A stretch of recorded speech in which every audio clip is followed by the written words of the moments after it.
Hürmetli radyo tыңлаучыларыбыз, эфирда безнең Буа FM радиосы алып баручысы мин Әдилә Хайбуллина һәм безнең кунакта укытучы да, тарихчы да, туган якны өйрәнүче, Татарстан дин эшләре идарәсендә мәдрәсә директоры һәм мөфти ярдәмчесе булып эшләгән экскурсовод, режиссер, документаль фильм язган әйме. Һәм 12 бүгенге көндә 12 китап язган кеше. Шундый фәндә ул тирән казый, диндә кыйммәтләрне аңлый, экскурсиядә тарихны сизелерлек итә, кинода үткәннәрне җанландыра һәм дуслар, мин 10 кеше турында сөйләмәм, бер кеше турында гына сүз бара. Шундый күп кырлы кеше, ул студиябызда кунакта Рәшит Әмишев, тагын нәрсәне төшереп калдырдым соң, мин әйтегез әле радио тыңлаучыларыбызга үзегезне таныштырып китегез әле үзегез белән. Хәерле көн, хөрмәтле радио тыңлаучылар, караучылар, барыгызны да шатмын сәламләргә. Үзебезнең Буаның туган як телевидениесендә, радиосында, Буа FM-да. Рәхмәт чакыруыгызга. Һәм менә бүгенге көндә сез Буа ягыннан әймәсез. Бүгенге көндә бит инде Иске Татар зиратының реставрациясы белән шөгыльләнәсез. Менә кемнәр ярдәм итә, ничек бу эшне башларга уйладыгыз? Сезгә менә хәзерге вакытта нинди эшләр эшлисе калды? Шуның турында сөйләп китсәгез, бик әйбәт булыр иде. Шул Худайның рәхмәте белән мин Буада үстем. Тудым мин Җанарлатта үстем, бөтен балачагым Буада үтте. Мулладур исемдәге, Вахитов исемдәге татар гимназиясын тәмамладым, Буа мәдрәсәсен тәмамладым укыган чакта. И шул анарсын инде педуниверситет, тарих факультеты, аспирантура тарих буенча и докторантура тарих буенча, параллельно шулай дини белемдә алдым, Россия Ислам университетын тәмамладым. Шул тарих һәм дин буенча теге профессиональ шәхес буларак формалашып киләм инде. И яшьтән инде безнең укыган чакта инде бабайлар әле исән иде, үзенең бабай да исән иде. Алар шул Буаның теге тарихларын сөйлиләр иде. Шу зиратны да алып барып күрсәтәләр иде, элеккеге теге гарәп язулы ташларны. Шуңа инде бик минем өчен теге тарих бик кызык булып чыкты. Бигрәк рәхмәт инде беренче укытучыма Рифкат Хасановичка, Вахитов мәктәбендәге. Ул шул тагын да кызыксыну уятты инде тарих фәненә. И шул аның юлын сайлап китергә насыйп булды инде, Худайның рәхмәте белән. Шул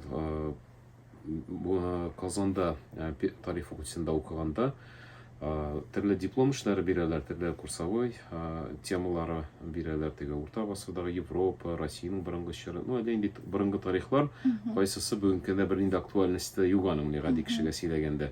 И шуңа инде укытучыларымнан сорадым, мөмкинме Буаның тарихын язырга дип. Шул туган ягымның инде. Алар әйтә, булдыра алсаң әйдә, эшлә дип. И шуннан инде кызыксынып китеп, Буадагы мәчетләрнең, мәдрәсәнең тарихын яза башладым. Ул бик авыр эш булды, теге анда бик күп казынырга, шул темага кагылышлы нинди тарихи мәгълүматлар бар, чыганаклар бар, барсында карарга, архивларда утырырга бик авыр хезмәт булды. Теге бер яктан башлаганга да үкенәсең инде, чөнки зур, икенче яктан инде кызык, шундый ничектер азарт булып, теге синең эшең. Ул теге анар кешеләр укыячак, файдаланачак, ул теге шундый бер мотивация булды инде үзе кебек. И ахыр чиктә бик яхшы фәнни хезмәт булып чыкты. Аннан нарсын инде китап итеп тә бастырып чыктым. И шуңа да инде Буа шәһәренең мөселман гыйбадәтханәләре тарихы дигән беренче китабым чыкты инде ул заманда. Әле анда миңа ничә яшь иде, 22, 23 яшь инде, бик яшь инде. Шуңа инде минем ничектер тарихка тагын да уже теге кызыксыну артты, прагматик шундый максатчан уже эшли башладым. Теге шундый тарих юнәлешендә кайсысы кеше өчен файдалы инде. Менә бүгенге көндә борынгы түгел, теге борынгыны бит бик кулланып булмый, теге искә алып сөйләп кенә була. Менә хәзергесе белән бәйләп менә тормышны алып барыр өчен файдалы мәгълүматлар эзләү, язу, шуны күрсәтү бик минем өчен кызык. И вот шул тарихны язганда инде, Буа шәһәренең тарихын язганда, Буа зираты аеруча игътибарны алды инде. Әле ул бабайлар исән иде, кайсы моны күрсәтеп, менә монда безнең галимебез күмелгән, фәлән күмелгән дип теге аларның исемнәре дә теге белмибез инде. Алар уже онытылган, аны беркем белми уже. Шул китапны язганда аларның инде хакында мәгълүматлар чыга башлады. И шуларны җыеп, барсын бергә нарсын инде туплый башладым. И ахыр чиктә теге Казанда инде аспирантурада тәмамлап, тарих фәненең кандидатка диссертация яклагач, мине инде Буага җибәрделәр, Буа мәдрәсәсе җитәкләргә. Шул мәдрәсәдә эшләгән чорда да инде шул хабарларына барып, теге зияратлар кылайдык, инде карыйдык и берничәсен төзекләндерә алдык инде. Берничә безнең мәдрәсәнең җитәкчеләре, вот Нургали Хасанов, Абдулнасир хәзрәт, Ибрахим хәзрәт Хасанов һәм шуны эшләгәндә инде вот идея гел туа иде инде. Шуны бер яхшы итеп, теге кешегә күрсәтерлек итеп ясыйсы иде. Юллар, брусчатка, кешегә керергә, шундый язылган информацион такталар, биографиялар язылган. Теге мин генә түгел, башкалар да килеп карасын, белсен өчен инде. Шул идея белән инде янып йөри идек и менә Алланың рәхмәте инде 2017 елны безнең инде бу азираты бик ташландык хәлгә килде инде, чөнки бабайлар уже үлеп бетте, элек алар печән чабып карап торалар иде, шул алар китеп баргач инде ул әкренләп агач белән басты ул зиратны, һәм инде уже җитәкчеләр дә аңлый башлады, халык та монда тәртипкә китерергә кирәк дип, шул җирле имамлар, бу администрациясе, аннан соң спонсорлар кушылып бергә инде шундый зур эш башкардылар, ул зиратны тулысынча чистарттылар инде агачлардан. И шул чистарткан вакытта бик күп гарәп язулы ташлар барлыгы ачыкланылды. Теге күзгә уже күренде. Элек ул агач эчендә теге анда мин генә беләм, там берничә кеше белсә генә, хәзер инде бөтенесенә күренә башлады бу ташлар. И шунда инде 2017 елны инде чыктым инициатива белән, әйдәгез бу урынны, тарихи җирне хотя бы 40 метр бүлеп алып саклап калыйк, и кабер ташлары шунда торсын. Теге иске урында, шуңа инде Алла рәхмәте белән шул эшне башлап җибәрдек инде. И аның ул гади генә эш түгел, аны инде Татарстан фәннәр академиясеннән, тел һәм әдәбият институты Ибрахим шуннан галимнәрне чакырып инде алар шул кабер ташларын укыдылар. И һәм проект яздым, шул проектны алар бик хупладылар, кирәк дип, әйдәгез шушы дөрес фикер бүлеп алып, шушы тарихи урынна, шушы гарәп язу ташларына куйсагыз әйбәт булыр дип, и шуңа күрә инде безнең инде шулай башланып китте инде. Ул проект хезмәтен инде муфти Камил хәзрәт Семигуллинга күрсәттем инде, ул да килеп күрде шушы зиратны. Димәк, ул хайр фатихасын бирде, шулай ясасагыз әйбәт була дип. Аннан соң инде безнең инде алдагы җитәкчеләр бу аныкы бик алай башлап җибәрә алмадылар, вот хәзерге җитәкчебез районны Камырдинов Ранис Рафисович, ул инде бу эш кирәк дип, яхшы булыр дип, ул инде хуплап алды. Менә тоже рәхмәт. Шул Худайның рәхмәте белән инде безгә башта озак кына финанслар табылмый торды. Аннан соң 2002 елны буада зур конференция үтте, Нургали Хасановка багышланган, аны искә алуга 170 еллык юбилейына бәйле район җитәкчесе һәм шул зур конференцияны оештырды, бик зур тарихчы галимнәр килде. И шуннан соң инде муфти Камил хәзрәт тоже катнашты инде, тамыр каткарадылар шул зиратны инде. И аннан соң инде икенче елны спонсор табылды, Алла рәхмәте, шул Казаннан Динафлекс заводы директоры Айрат Башаров исемле шунда бик танылган шәхес килеп, шул зиратны тоже күреп, и үзеннән инде фундаментка 1 миллион акча биреп, шул буадагы бер төзелеш компаниясе аны яхшы итеп ясады инде. И зур аның территориясе теге 160 метр озынлыкта, калын итеп, тирән итеп ясалган, фундамент көчләре нервный.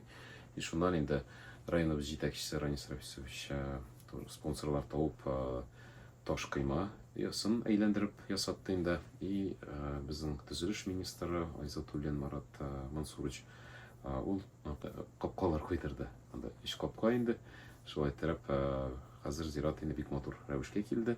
Эчке эшләрен, анда брусчатка, юллар салдыру, каберләрне төзекләндерү, стендлар, информацион билгеләр кую, скамьялар кую һәм шулай кабер ташларын инде кирпич тумбаларга утыртып алмасын өчен шуларны бөтен ясау эшләрен инде халыкның акчасына, садакаларга шулай җыеп эшли бардык. Менә 3 ел эчендә инде уже бик матур рәвешкә килде инде зират. Ярты эшләр эшләнеп бетте.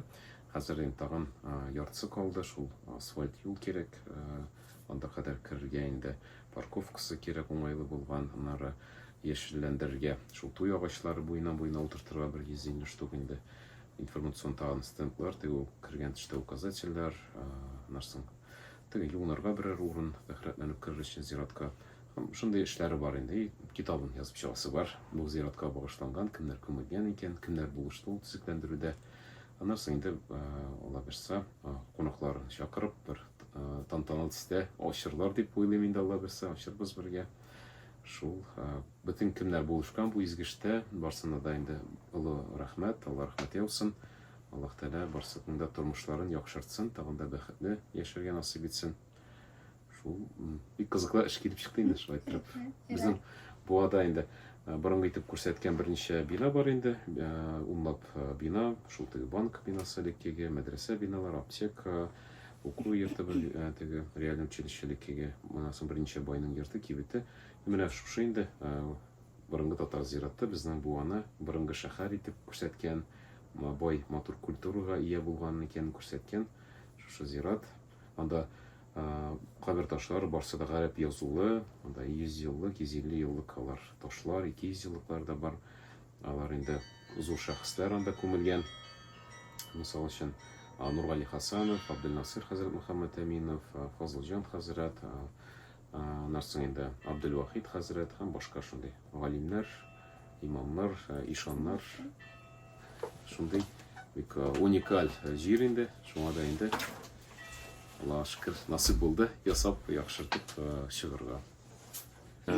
Ният инде кеше тарих буа белән буага килә икән инде, ниндидер тарихи урыннарын буаны күрәсе килә икән, шунда барып моны күреп, гыйбрәтләнеп, ничектер тынычланып, шушы безнең тарихи объектны күреп китсә әйбәт булыр иде дигән шул фикердә инде Алла берсә.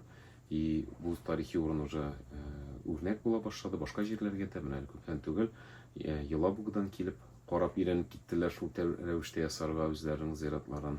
Башка җирләрдән дә шул уже кызыксынулар була, шылтыраталар, ничекрәк ясыйсыз сез дип. Шуңа инде буа бик уникаль җир. Шундый тарихи объектта сакланып калу, ул инде үзенә күрә бер буаны визия.